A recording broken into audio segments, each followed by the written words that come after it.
Good morning. It is filled to the brim, and it is Tuesday, January 19th, and the Holy Spirit is speaking to us.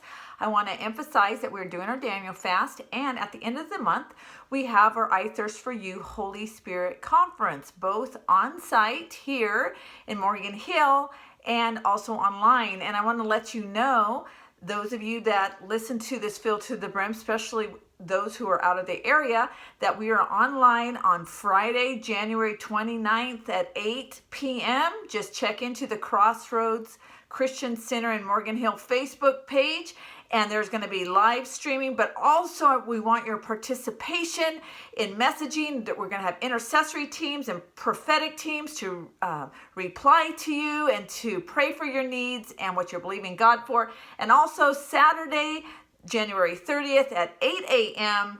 and then the last service is at 6:30 p.m. Now you may wonder why the timings are like that. Well, we go international. We have a lot of international friends in India and Nepal, and they are going to log on live too. So we wanted to make it also at least semi-convenient for them. So join us. It's going to be awesome. It's going to be wonderful. The Holy Spirit is saying this is a season for miracles. Now, today he is saying, check your perspective on obstacles.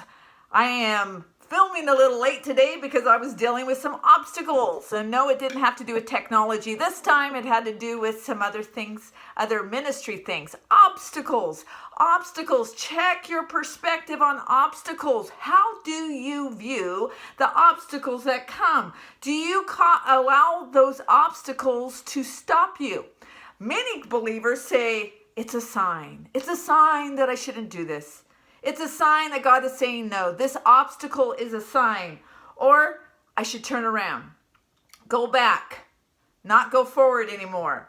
Or I simply just shouldn't do it. I shouldn't do it. Those obstacles that get in our way can make our thinking shift to not believe God for what He has asked you to do.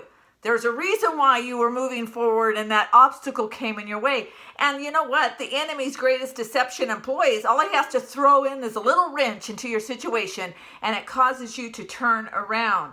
It's very important how we view obstacles, that we don't view them as a sign that God is saying no to us, because miracles and obstacles go hand in hand. Listen, I want to say that again. Miracles and obstacles go hand in hand. For us to believe God for a miracle, many times there are a lot of obstacles in the way. Now, Jesus taught about this. Jesus gave a long parable about this, and I'm going to read that to you in Luke 18, 1 through 8, about the persistent widow.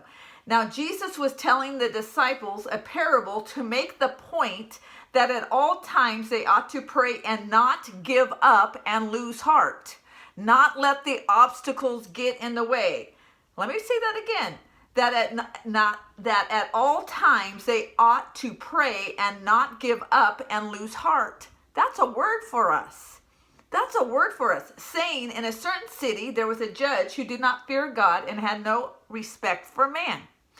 There was a desperate widow in that city, and she kept coming to him and saying, "Give me justice and legal protection from my adversary." Now listen, she has an adversary and she's a widow. So she's in a terrible situation because she's an outcast. She's on the fringe of her society because she is viewed as useless in her society, and she's probably poor. Verse 4, for a time he would not. See, the judge was not going to give her protection. But later he said to himself, even though I do not fear God nor respect man, yet because this widow continues to bother me, I will give her justice and legal protection. Otherwise, by continually coming, she will wear me out. Verse 6, then the Lord said, listen to what the unjust judge says. And will not our just God defend and avenge his chosen ones who cry out to him day and night? Will he delay in providing justice on their behalf? I tell you that he will defend and avenge them quickly. However, when the Son of Man comes, will he find this persistent faith on earth? That's how he ends this parable. when the Son of Man comes, so he's talking about his return, will he find this persistent faith on earth? These obstacles develop in us persistent faith. What are our views on the obstacles that we face? Why do we always denounce them? Yes, they're irritating. Yes, they're frustrating. Sometimes they're unjust and even unfair. Like in this situation with this widow. She was dealing with an unjust judge. And she had an adversary. She probably needed some sort of protection, a restraining order type of thing. And the point is this. The Lord is saying, listen, I want to see persistent faith. In spite of the obstacles, I want you to persist in your faith. Do not give in to your obstacles. Do not grow weary. See, obstacles in our situation, in our lives, cause weariness, and many times people just give up, or we get apathetic. We get, oh, I don't care anymore. I don't care anymore. At this point, what does it matter? And that's what the enemy wants. He wants us to get apathetic. He wants us to grow impatient, that God will not provide or do what we have asked him to do. Or we can grow entitled, and as a result of that entitlement, become impatient and frustrated, and then give up. Listen, miracles do require persistent faith. They do require persistent faith.